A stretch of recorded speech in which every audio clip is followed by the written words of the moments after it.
the age which you are going through, you must have experiencing so many new thoughts coming in your mind, and you just want to give your thoughts a shape.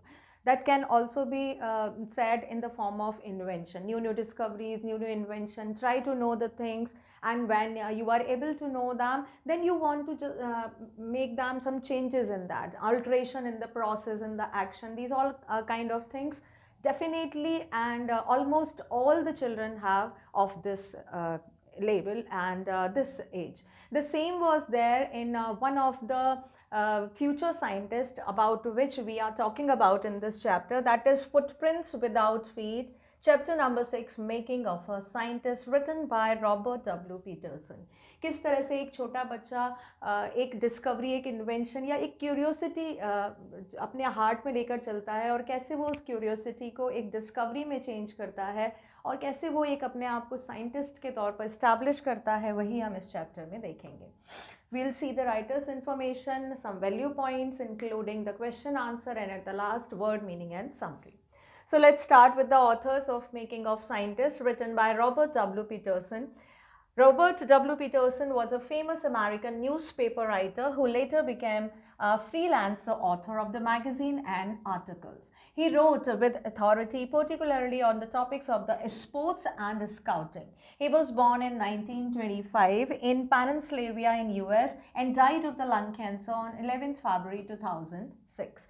तो ये एक American writer थे जो newspaper के लिए लिखते थे, और उसके बाद वो फ्रीलांसिंग करने लगे, मैगजीन के आर्टिकल्स लिखने लगे.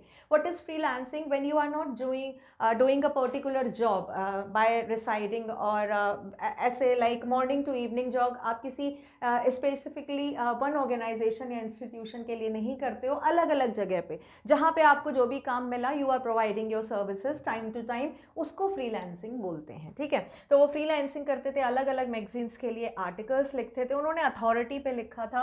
बेसिकली वो स्पोर्ट्स और स्काउटिंग पे अपनी राइटिंग्स लिखते थे. स्काउटिंग आपने सुना होगा, जो हमारा स्काउट एंड गाइड होता है, related to defence, related to discipline, और एक वेल एस्टैब्लिश सिविलियन बनने का जो एक पूरा प्रॉपर ट्रेनिंग होता है, उस पर ये राइटिंग लिखते थे.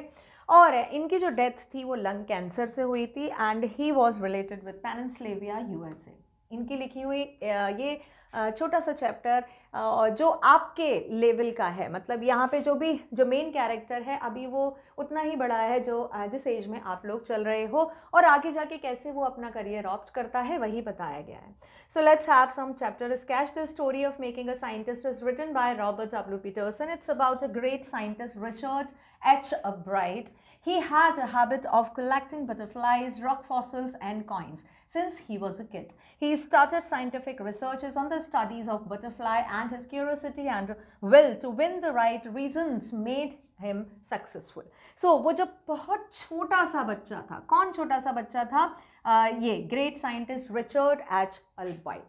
सो अब्राइट ये हमारा मेन कैरेक्टर है. ठीक है, तो ये जो यहाँ पे जो रॉबर्ट पीटरसन ने जो बताया गया है, तो उन्होंने थोड़ा सा चाइल्डहुड से लेकर और उनके स्कूलिंग एज और अडल्टहुड तक कैसे उनका जो जर्नी था ना एक साइंटिस्ट बनने का, वो उन्होंने बताया है.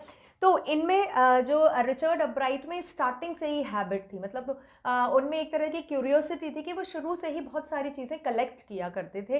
वो बटरफ्लाई कलेक्ट किया करते थे, रॉक फॉसल्स और coins, different coins, rock fossils आप बोल सकते हो, रिमेन्स जो होते हैं. ठीक है, remains can be of decaying body हो सकते हैं किसी भी लिविंग ऑर्गेनिज्म के.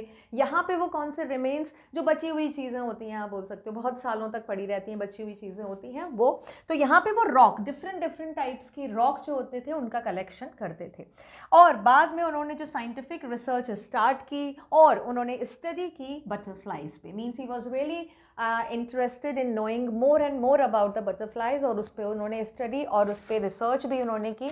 उनकी जो क्यूरियोसिटी थी वो उनको एबल बनाती है to make him successful and to make him to do the right reason. Right reason is called means in right manner he has presented many useful and factual information about the butterflies जो पहले किसी ने invent नहीं की थी. तो ये इस चैप्टर के बारे में है, मतलब हम बोल सकते हैं चैप्टर थोड़ा सा साइंटिफिक है. सो द कैरेक्टर देखो, सबसे पहला है Richard H Albright. He is a brilliant scientist. He is noted for his work on the cell and reading of DNA. Richard's mother, ये दूसरे हैं हमारे character. She is an encouraging mother of supporting the Richards in every way. Next है हमारे Dr. Frederick A. Urquhart. Now he is a prominent scientist. ये भी एक scientist थे Urquhart. He did his research on monarch butterflies. He provided valuable guidance to Richard for his project. एक तरह से इनको mentor के form में यहाँ पे present किया गया है, जैसे कि जो इनकी help करते हैं, guidance देते हैं इनको. Next है हमारे Richard H. Weir. He is Richard's social study teacher and he helped Richard become a good debater and a public speaker. Next is James R. Wrong. He is a fellow scholar who worked with him on a project.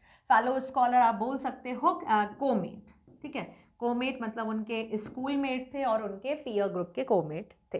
तो ये हमारे main character हैं. Richard H Albright जो इनका main character है, उनकी mother Richard's mother, then doctor Frederick H Urquhart, then Richard A Weiner and James R Wrong. ये 4-5 हैं कैरेक्टर जिनके बारे में थोड़ा डिस्क्रिप्शन दिया गया है इस चैप्टर में.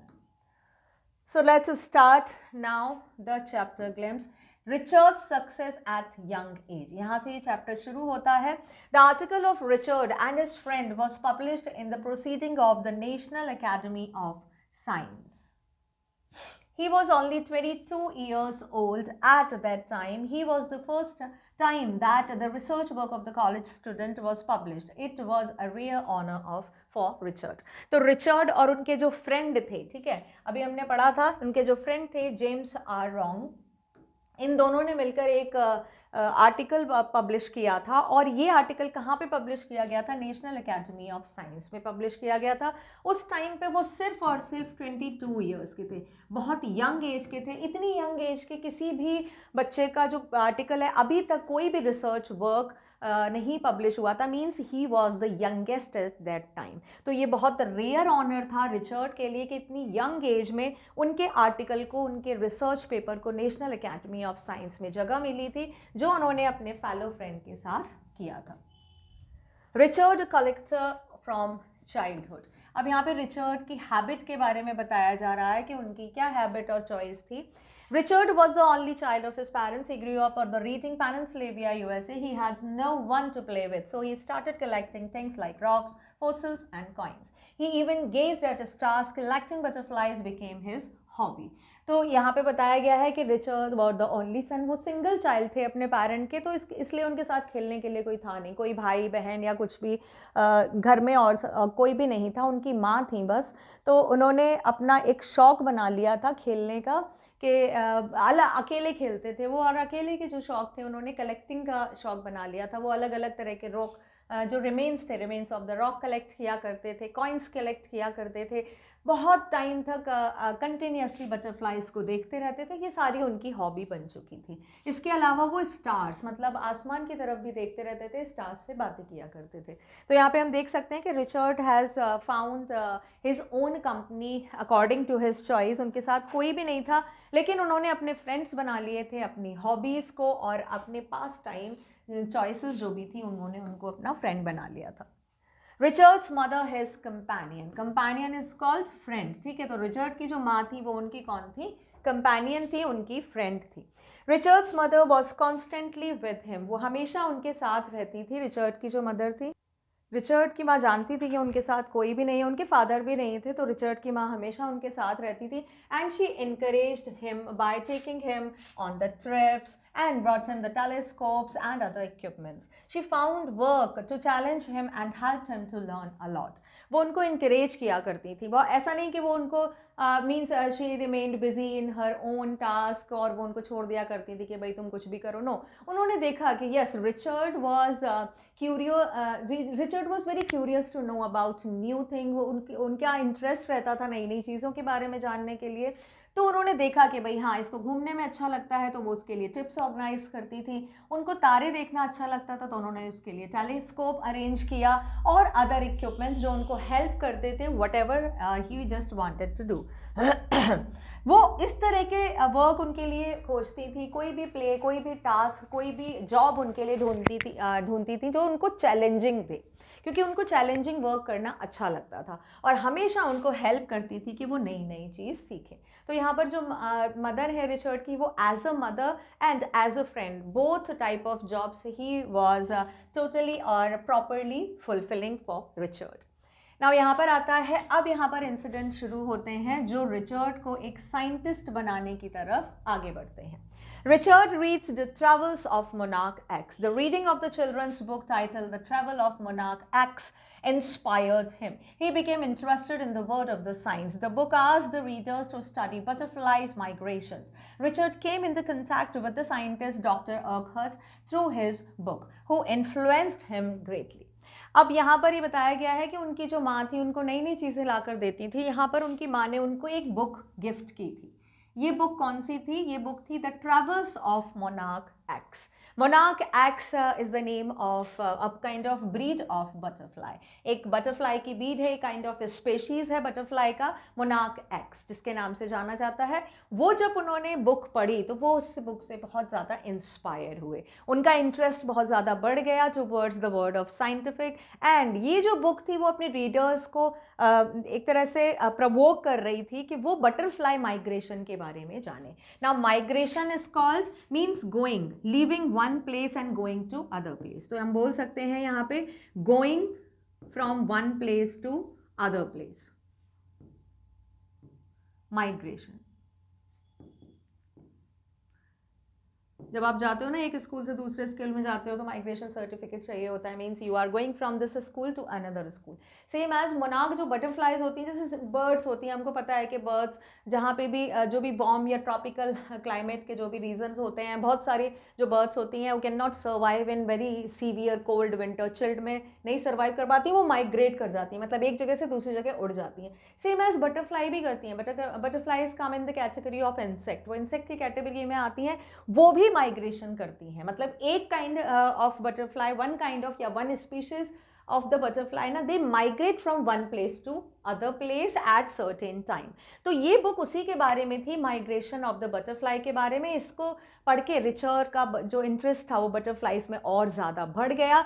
इसी बुक के थ्रू उनको डॉक्टर अर्कहर्ट की information मिली, because Dr. Urquhart was also associated with the study of monarch X migration. In butterfly के माइग्रेशन की स्टडी से ये रिलेटेड थे। इनका जब उनको पता चला तो इन्होंने बहुत ज़्यादा इन्फ्लुएंस किया जो कर रहे थे, जो भी रॉबर्ट कर रहे थे, इस तरह की जो स्टडी कर रहे थे, इस तरह की जो क्यूरियोसिटी उनके मन में थी, रिचर्ड के मन में जो भी थी, उसको डॉक्टर अर्कहर्ट की स्टडीज़ ने बहुत ज़्यादा प्रभावित किया, क्योंकि उनकी स्टडीज़, उनके इन्वेंशन, उनके जितने भी फैक्चुअल डिस्कवरीज थी वो उस बुक में छपी हुई थी जो रिचर्ड ने पढ़ी थी। Now here Richard raises monarch butterfly. Now अब उन्होंने किस तरह से अपनी स्टडी को आगे बढ़ाया। Richard decided to raise butterflies at home to study their migration pattern. He would catch a female monarch and take her eggs. He would watch all the stages of the development of the butterfly, then he would tuck their wings and free them. He did it for many years and raised thousands of the butterflies in the basement of his home. अब Richard ने सोचा कि भाई मुझे अगर butterflies के बारे में जानना है तो मुझे बटरफ्लाइज के पूरे लाइफ साइकिल को एक्सपीरियंस करना पड़ेगा। अभी तक उन्होंने क्या किया था? अभी तक तो उन्होंने सिर्फ पढ़ा था अलग अलग बुक्स में, या अपने जो उनका एकेडमिक बुक्स है उसमें उन्होंने पढ़ा था। अब उन्होंने क्या किया? He was owning a basement in his house. ठीक है, नीचे की तरफ एक बेसमेंट था उनके घर में। वहाँ पे क्या किया उन्होंने? बटरफ्लाइज के कुछ एग्स उन्होंने कलेक्ट किए। उन्होंने कहा कि अब मैं इस बटरफ्लाई को अपने बेसमेंट में रेज करूँगा, रेस इज कॉल्ड, उसका ग्रोन अप करूँगा कि बटरफ्लाई एग से फिर किस तरह से caterpillar then pupa then butterfly जो चेंज होता है पूरा life cycle. He just want to visualize experienced it. तो उन्होंने एक फीमेल मोनार्क बटरफ्लाई के जो एग्स थे उसको कलेक्ट किया और उसके बाद उन्होंने उसको रेस करना शुरू किया बेसमेंट में। वो सारी स्टेजेस को, जितनी भी लाइफ साइकिल की स्टेजेस थी, उसको बहुत अच्छे से चेक कर रहे थे, उनका रिकॉर्ड बना रहे थे और जो डेवलपमेंट हो रहा था बटरफ्लाई का उसको भी रिटर्न कर रहे थे वो। नाउ उसके बाद उन्होंने उस बुक में ही पढ़ा था, the travel of monarch x, इस बुक में the travel of monarch x, इसमें पढ़ा था, जिसमें डॉक्टर ओकहर्ट ने बोला था कि अगर आप मोनार्क बटरफ्लाई के माइग्रेशन के बारे में जानना चाहते हैं तो उन पे टैग लगा दें, मतलब उस बटरफ्लाई पे आप टैग लगाएंगे, वो बटरफ्लाई जहाँ पे भी, क्योंकि बटरफ्लाई सब सेम होती हैं, बटरफ्लाई के नाम तो होते नहीं जैसे हमारे ह्यूमंस के होते हैं, अलग अलग नाम होते हैं, फेसेस होते हैं, तो हम लोग पहचान जाते हैं। Butterflies they all resemble same, ठीक है, वो सब लोग एक जैसी लगती हैं बिल्कुल। तो उन्होंने कहा कि अगर आपको माइग्रेशन का पता लगाना है कि where this butterfly migrate from one place to another place, then tag the butterfly.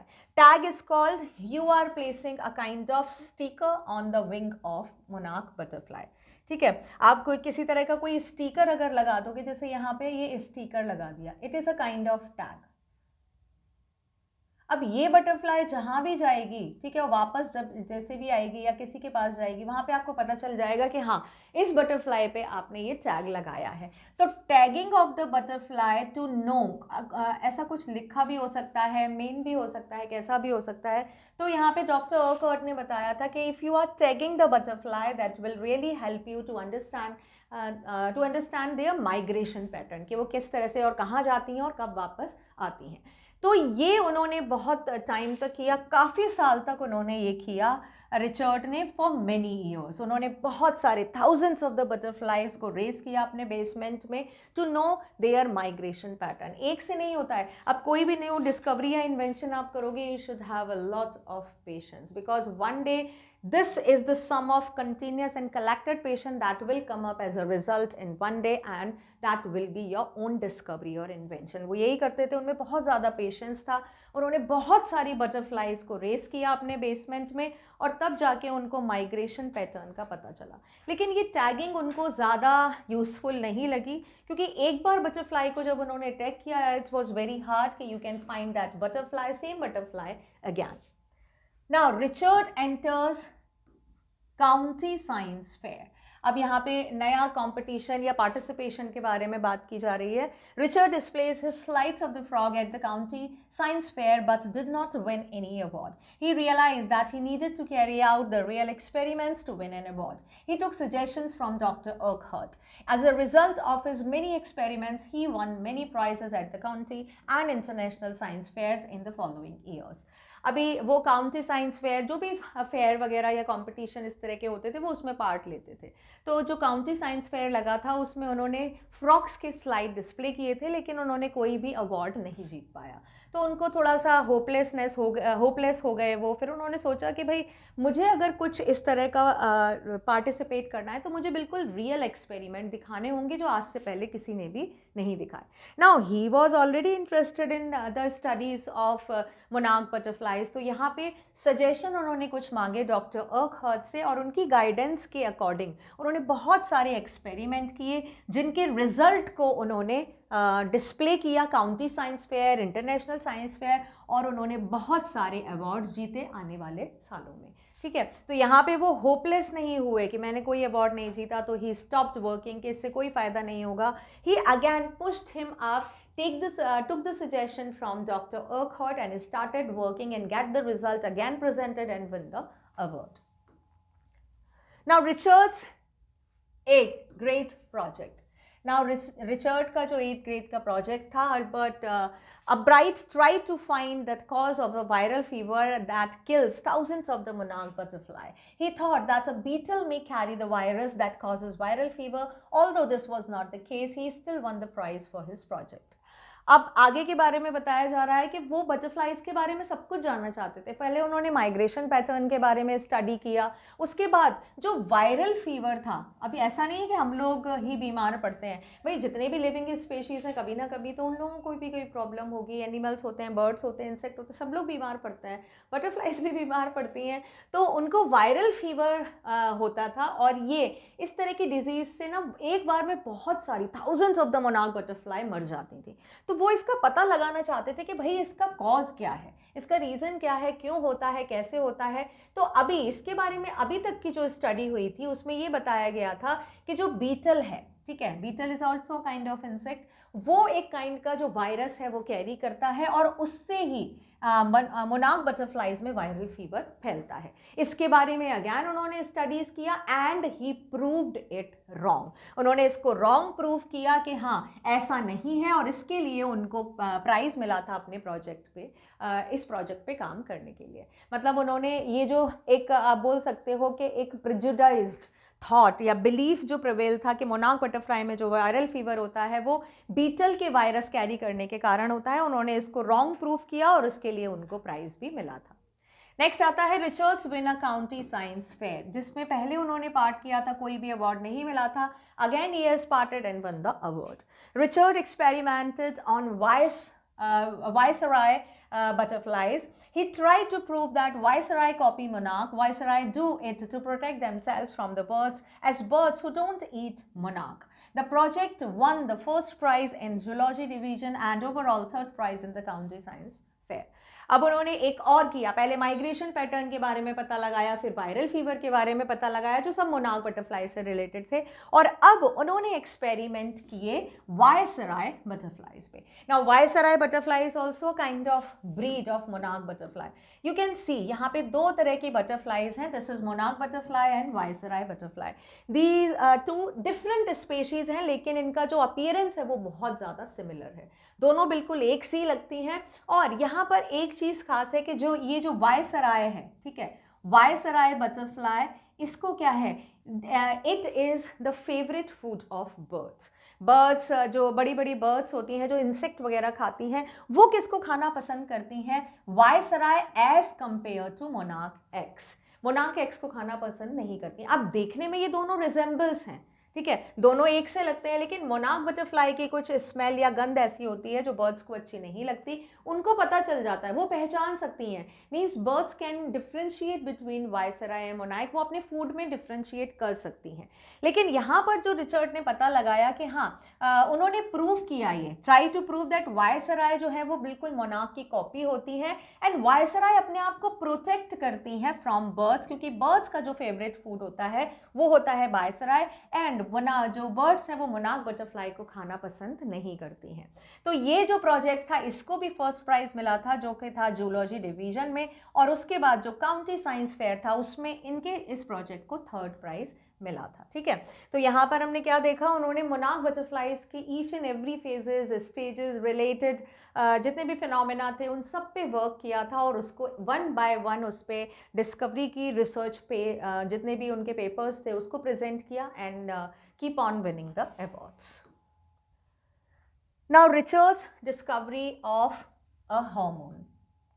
अब यहाँ पे हार्मोन की डिस्कवरी के बारे में बताया गया है। अभी यहाँ पे ही उनकी डिस्कवरीज जो हैं वो ख़त्म नहीं हुई थी। Richards was curious to know the reason behind the 12 gold spots on the monarch pupa.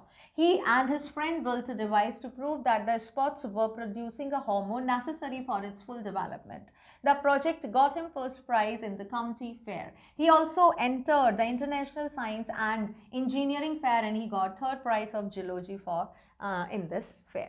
अब यहाँ पे ये अथेंटिक पिक्चर है viceroy butterfly and monarch butterfly. देखने में भी दोनों बिल्कुल सेम लग रही हैं, you can not make the difference between them, लेकिन इनको इनकी गंध से डिफ्रेंशिएट किया जाता है जो बर्ड पहचानती हैं। तो बस जो वायसराय बटरफ्लाइज हैं वो इसी का फ़ायदा उठाती हैं कि वो बर्ड्स को they just want to ditch the birds के वो बिल्कुल बटरफ्लाई की, मोनार्क बटरफ्लाई की तरह दिखती हैं, लेकिन वो बर्ड्स को भ्रमित करके, ठीक है, उनको डिच करके और मोनार्क बटरफ्लाई को एक तरह से उनके फूड के रूप में प्रेजेंट करती हैं। और ये जो चीज़ था, ये डिस्कवरी थी, ये रिचर्ड ने प्रेजेंट किया था। इसके अलावा जब सेकेंड स्टेज होता है, जो थर्ड स्टेज होता है, जो प्यूपा होता है, ठीक है, egg then caterpillar then pupa then butterfly, ये स्टेज होता है है। तो जब प्यूपा के स्टेज में बटरफ्लाईज आती हैं तो उनकी जो बॉडी होती है, उनकी जो विंग्स होते हैं, उस पर 12 गोल्ड स्पॉट्स होते हैं। ठीक है, कितने होते हैं? 12 गोल्ड स्पॉट्स होते हैं।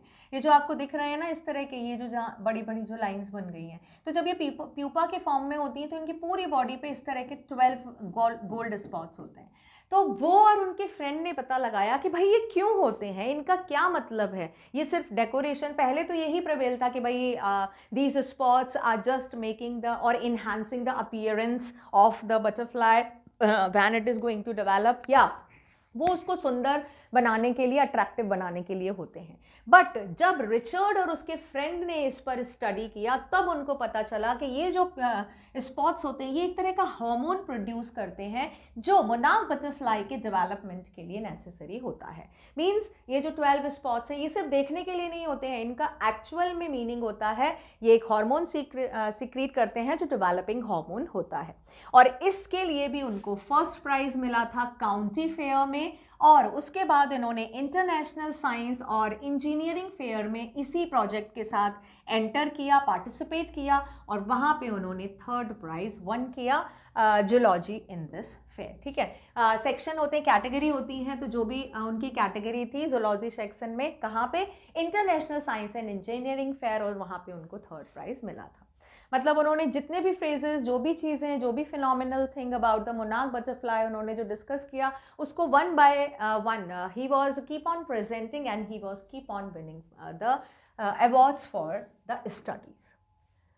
Now Albright continues his research on monarch pupa. उन्होंने बहुत सारे अवार्ड्स वन कर लिए थे, बट उनकी जो इन्वेंशन थी, डिस्कवरीज थी, वो अभी नहीं रुकी थी। Richard grew cell from the wing of a monarch butterfly. He further proved that cell grow into scales of wing and only when they were injected with the hormone from the gold spot. He carried on his work at the Army Laboratory and Laboratory of the US Department of Agriculture. After his freshman year at the Harvard, he returned to a laboratory of the Department of Agriculture to identify the chemical structure of the hormone. This gave him a new idea about cell life.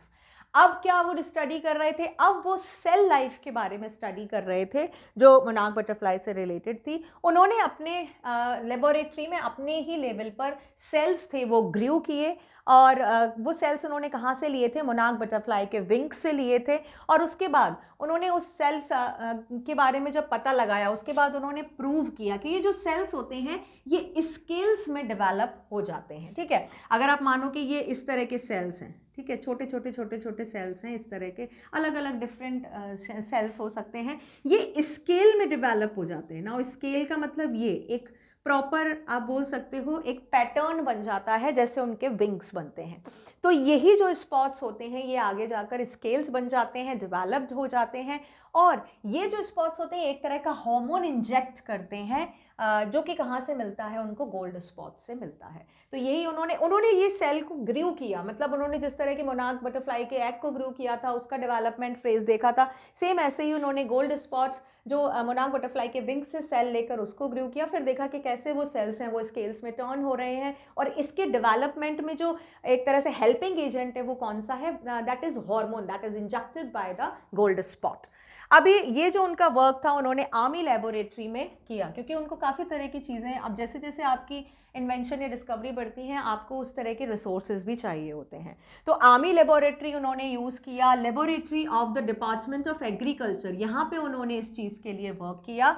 और उसके बाद Harvard में जब उन्होंने as a freshman entry ली, और जब वो वहाँ से आए स्टडी के लिए, वो हार्वर्ड गए थे, और जब वो वहाँ से वापस आए, अगेन उन्होंने डिपार्टमेंट ऑफ एग्रीकल्चर में उनके केमिकल स्ट्रक्चर को आइडेंटिफाई किया। जो हार्मोन होता है उसका each and everything is having a chemical structure, आप लोगों ने पढ़ा होगा। तो उन्होंने हार्मोन के जो हार्मोन सीक्रेट हो रहा था उनके गोल्ड स्पॉट से, उसके केमिकल स्ट्रक्चर को उन्होंने स्टडी किया। कहाँ पे स्टडी किया? लेबोरेटरी ऑफ एग्रीकल्चर, अपनी स्टडी करने के बाद। और इससे उन्हें मोनार्क बटरफ्लाई के लाइफ के बारे में, सेल लाइफ के बारे में नई नई फाइंडिंग्स पता चली।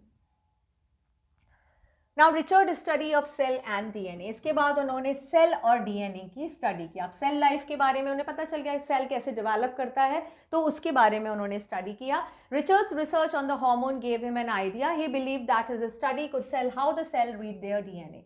He, along with his college roommate James R. Wrong, worked on this idea. Then they wrote a paper explaining their theory. उन्होंने अब किस थ्योरी पे काम किया? उन्होंने कहा कि जो सेल होती हैं वो डीएनए को पढ़ सकती हैं, ठीक है। जो हमारा डीएनए, जो हमारा एक तरह से आइडेंटिफाइंग एजेंट होता है, उसको सेल जो है वो रीड कर सकती हैं, उनके बारे में पता लगा सकती हैं। और इसी प्रोजेक्ट पर उन्होंने स्टडी की, किसके साथ? जेम्स आर रॉन्ग के साथ इस थ्योरी पर वर्क किया। Richard's glory at Harvard. Now, Richard graduated with the second position in the class of 1,510 students, and he became graduate student researcher. He started experimenting to prove his new theory. The theory may create new ways to prevent some types of cancer and other diseases. तो अभी जो Richard ने अपना Harvard से graduation पूरा कर लिया था, and he stood second in the class, और टोटल उनके स्ट्रीम में जितने भी लोग थे लगभग 1510, फिर मोर देन 1500 बच्चे थे, उसमें वो उन्होंने सेकेंड पोजीशन ग्रैब किया। उसके बाद उनको ग्रेजुएट स्टूडेंट रिसर्च के नाम से उनको एक तरह से क्या मिला? उनको डिग्री मिली, ठीक है। तो उनको जाना जाता क्योंकि वो रिसर्च करते रहते थे। He started experimenting on his theory. अब इस थ्योरी पर वो एक्सपेरिमेंट कर रहे थे। पहले तो उन्होंने बटरफ्लाई के सेल लाइफ और उसके स्केल और उसके डेवलपिंग और जस्ट रिकॉग्नाइजिंग द डीएनए, इन सब के बारे में पता लगाया। उसके बाद इस थ्योरी पे उन्होंने आगे और रिसर्च किया। जो उन्होंने एक्सपेरिमेंट किए वो आगे जाकर बहुत नए रास्ते खोल सकते थे, जिससे कि बहुत तरह के कैंसर या अलग अलग तरह की बीमारियों से बचा जा सकता था। अगर आपको पता चल जाएगा कि हाँ कि भाई विच काइंड ऑफ डीएनए और the substance is there in the cell, वो किस तरह से अफेक्टेड होता है, उसको किस तरह से प्रिवेंट कर सकते हैं इन सारी चीज़ों से, या आउटसाइडर वायरस वगैरह से, तो ऑब्वियसली इसमें हेल्प मिलेगी to prevent from many of the diseases. Now, Richard as an all-rounder. All-rounder is called, आप बोल सकते हो, multitasker. Richard, a bright, is not just a scientist. He is an all-rounder. He is a good debater and public speaker. He is also a photographer and an outdoor person. His social studies teacher praises him for his will work hard, do his best, win. वो सिर्फ एक scientist ही नहीं थे, वो allrounder थे, सारे काम कर सकते थे। वो बहुत अच्छा डिबेट करते थे, वो पब्लिक स्पीकिंग बहुत अच्छी करते थे। He was an good orator, और वो बहुत अच्छी फोटोग्राफी भी करते थे। आउटडोर पर्सन थे, उनको बाहर जाना, एक्सप्लोर करना, ट्रैवलिंग करना, एडवेंचर करना बहुत ज़्यादा अच्छा लगता था। उनके जो सोशल स्टडीज़ के टीचर थे वो उनको बहुत ज़्यादा प्रेज़ किया करते थे कि वो बहुत हार्ड वर्क करते हैं, और उनका जो बेस्ट हार्ड वर्क है वो हमेशा उनको जीत दिलाता है। Now Richard a true scientist, कुछ भी हो, जैसे भी हो, मल्टीटास्कर, लेकिन वो मेन जो बोला जा सकता है वो एज अ साइंटिस्ट ही जाने जाते थे। Richard has all qualities that make him a true scientist. He has curiosity and first-rate mind. He wants to win the right reasons. वो उनमें एक ट्रू क्वालिटी थी जो उनको एक बहुत अच्छा साइंटिस्ट बना सकती थी। ऐसी सारी क्वालिटीज़ उनमें थी। उनमें क्यूरियोसिटी थी, फर्स्ट रेट माइंड। क्यूरियोसिटी मतलब whenever you are not having the burning question in your mind, जो आपको सोने नहीं दे, जो आपको अनईजी फील करे, जब तक आपको उसका सॉल्यूशन नहीं मिल जाए, you can not be a successful learner, right. तो उनकी क्यूरियोसिटी रहती थी हर चीज़ को जानने के लिए, और जब तक वो नहीं जान लेते थे वो उनको चैन नहीं पड़ता था। और यही चीज़ थी जो उनको हमेशा जीत दिलाती थी कि उस किसी भी चीज़ के बारे में का सही कारण पता लगाना, कि ये चीज़ क्यों है, कैसे है, कब है, क्या है, इस सब चीज़ के बारे में पता लगाना, रीज़न के बारे में पता लगाना। That's why he was a good scientist. अब फटाफट से हाइलाइट्स देख लेते हैं। Richard's article on how cell work published in, यहाँ से स्टार्ट होता है हाउ सेल वर्क, ये उनका आर्टिकल था जो पब्लिश हुआ था science journal at the age of 22। वो सिर्फ 22 साल के थे। Richard was single child and didn't have friends to play with, so he became interested in collecting the butterflies and various other items. His mother brought him all the equipment he needed. She guided him and helped him to learn. He read a book, The Travels to Monarch Butterfly, which created a love for science in him. He raised thousands of the monarch butterflies at home over a few years. He tagged them as they grew and freed them to study their migration. Richard put up a slide of the frog at county science fair but did not win any award. His defeat inspired him to experiment. He took help from Dr. Urquhart to work on various projects. He won many awards at the county and international science fair in subsequent years. Subsequent is called आने वाले सालों में. His work on the Viceroy butterfly got him the first position award in the fair. Richard discovered the hormone necessary for the growth of monarch butterfly. He worked at the Army Laboratory and the US Department of Agriculture Laboratory. Richard spent a year at Harvard as a freshman before going back to the laboratory to discover the chemical structure of the hormone responsible for the gold spots on the monarch pupa. His findings motivated him to study cells and how they read their DNA. This theory may help to prevent many kinds of cancer and other diseases. He graduated from Harvard with second position among 1510 students. His other interests include debating, public speaking, and photography. Richard's social study teacher praises him. He excellent mind, curiosity, and a will to win. The essential qualities of a scientist. So all these were the highlights that brings all the complete chapter in the essay. Let's move towards some comprehension based question. He would catch a female monarch, take her eggs and raise them in the basement through their life cycle. Who is he in this extract? He is Richard Arkwright. Why does he raise butterflies? To know about their life cycle or stages. Find a synonym for the word rear from the extract given below, given above. यहाँ पे rear का जो है that is raise. ठीक है? It is synonym. What part of the speech is damn? Damn क्या है? एक damn is a kind of pronoun. ठीक है? Third person pronoun है ये. Next. If the theory proves correct, it will be a big step towards understanding the process of life. What is the theory about? किस theory के बारे में यहाँ बात की जा रही है जो कि बहुत बड़ा स्टेप बनेगी किसी भी लिविंग बीइंग की लाइफ प्रोसेस को जानने के बारे में. तो ये था, वो स्टडी कर रहे थे कि हाउ सेल रीड्स डीएनए. ठीक है, सेल रीड्स डीएनए, किस तरह से वो डीएनए पढ़ती हैं बॉडी के. डीएनए इज कॉल्ड आप ये डायऑक्सी राइबो न्यूक्लिक एसिड जो हर लिविंग बॉडी में पाया जाता है.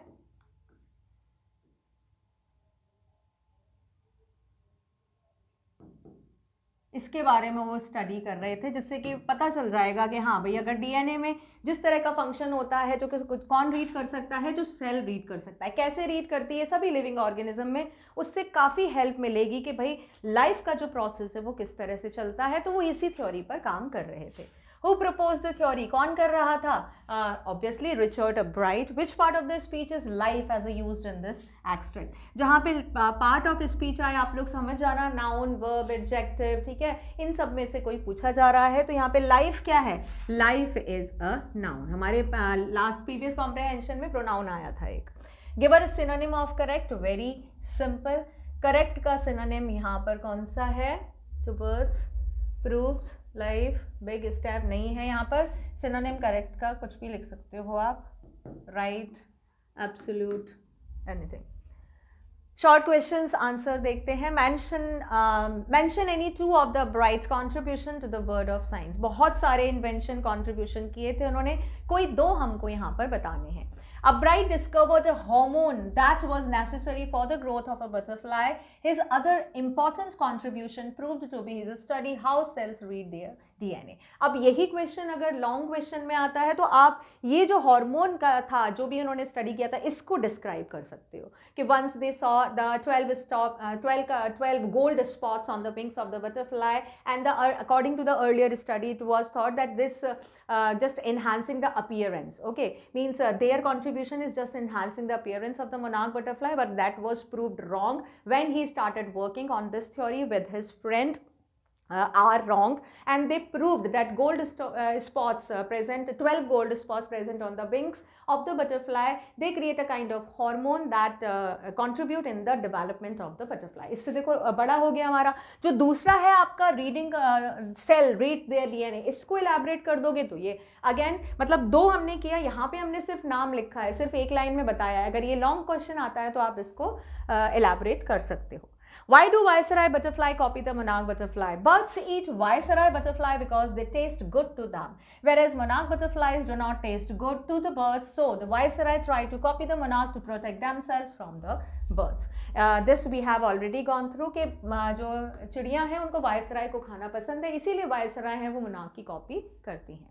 What were the factors which contributed in making a brighter science? Three qualities of a bright which contributed were the first rate mind. कौन कौन सी quality थी? उनका जो माइंड था बहुत शार्प था, बहुत जल्दी वो चीज़ों को कैच किया करते थे, और उनके दिमाग में बहुत नई नई क्यूरियोसिटी भी बहुत जल्दी आती थी। अ सेंस ऑफ क्यूरियोसिटी, चीज़ों को जानने के बारे में जो उनकी इच्छा थी, ठीक है, एक तरह की सनक थी, वो उनका दूसरा क्वालिटी था। एंड विल टू विन, और जीतने का एक जो आप बोल सकते हो, एक उनमें एक तरह की वो थी, एक तरह की इंसेनिटी थी उनमें कि मुझे जीतना है। किस चीज़ के लिए? To know the right reason, कि हाँ ये जो मैं डिस्कवरी कर रहा हूँ, जो भी चीज़ के बारे में पता लगा रहा हूँ, इसके पीछे का असली और सही कारण क्या है। तो तीन चीज़ें थी, first rate mind, sense of curiosity and a will to win. और ये किसने कहा था? जो अब्राइट के सोशल साइंस टीचर थे, उन्होंने ये सारी चीज़ें उनके बारे में कही थी। Dr. Urquhart contributed significantly to Bright's growth as a scientist explain. यहाँ पे डॉक्टर अर्कहर्ट के कंट्रीब्यूशन के बारे में बताया जा रहा है in the journey of Bright's going towards a scientist पे। अब यहाँ पे बताया है, Richard had become bored with collecting the butterflies. His mother got him a book. In the migration of the butterfly, Richard came in the contact with the Dr. Urquhart. Through the book, Dr. Urquhart directed him to study migration pattern of the butterflies. When he did not win any prize in the science fair in 7th grade, he again wrote to Dr. Urquhart to guide him. The scientist gave him many suggestions for new experiments. Richard performed these experiments throughout his high school and won many prizes. Later, he worked on why bright spots are found on the monarch pupa. Motivated by Dr. Urquhart, it led to the discovery of the new hormone. The discovery of this new hormone further led in the important theory. The theory was about how cells read their DNA, and in this way Dr. Urquhart proved to be his true mentor. Means अगर देखा जाए तो उनकी जो भी journey थी from childhood, since childhood till the adult age, जब तक वो वहाँ गए थे हार्वर्ड, तब तक डॉक्टर अर्कहर्ट के सजेशंस, उनकी गाइडेंस, उनका जो जिस तरह का डायरेक्शन था, उसका बहुत ज़्यादा फ़ायदा हुआ उनके एक साइंटिस्ट बनने में। जब वो बटरफ्लाइज को कलेक्ट करते करते थक गए, तब डॉक्टर अर्कहर्ट ने कहा कि तुम इनके पैटर्न पे पढ़ना शुरू करो, मतलब स्टडी करना शुरू करो कि कैसे ये माइग्रेट करती हैं। उसके बाद जब उनको साइंस फेयर में, वो 7th ग्रेड में थे, उनको कोई भी प्राइज़ नहीं मिला, ही बिकेम वेरी अपसेट। उसके बाद साइंटिस्ट ने उनको और सजेशन दिए कि मैं यहाँ नहीं रुकना है, तुमको नए नए एक्सपेरिमेंट करते रहना है। ये जो एक्सपेरिमेंट थे पूरे through out of the high school उन्होंने किए और बहुत सारे प्राइजेस जीते। उसके बाद उन्होंने 12 जो ब्राइट स्पॉट्स थे, गोल्ड स्पॉट्स, जो मोनार्क प्यूपा की विंग्स पे थे, उस पर स्टडी किया और उन्होंने डिस्कवरी की कि यहाँ पे एक तरह का हार्मोन सीक्रेट होता है जो डेवलपमेंट के लिए ज़रूरी होता है। और उसके बाद फर्दर स्टडी में उन्होंने पता लगाया कि किस तरह से सेल अपने डीएनए को स्टडी करती हैं, पढ़ती हैं, जिससे कि प्रोसेस ऑफ द लाइफ के बारे में पता चलता है। तो इस तरह से हम देख सकते हैं डॉक्टर अर्कहर्ट ने बहुत ज़्यादा उनको इनकरेज किया और उनको हेल्प किया, सजेस्ट किया on going towards the journey of his science. Word meaning है इसमें, हाँ थोड़ी सी न्यू वोकैबलरी है because it is related to scientific, तो it is very much required to go through with this vocabulary. अच्छे से पढ़ना है इसको, क्योंकि इन्हीं वोकैबलरी में से आपके कॉम्प्रहेंशन के क्वेश्चंस भी आते हैं। Don't ignore it, right? Okay, and at last, this is the summary of this chapter that will help you to again go through yourself. अभी एक बार इस तरह का मैंने बताया है, समरी पढ़ने के बाद आपको खुद आइडिया हो जाएगा कि जैसे आपने चैप्टर कंप्लीट कर लिया है। And this video will really helpful for you in this compact course series. Okay, with this I'm ending this video here. I'll bring with the next chapter in the next video. Take care.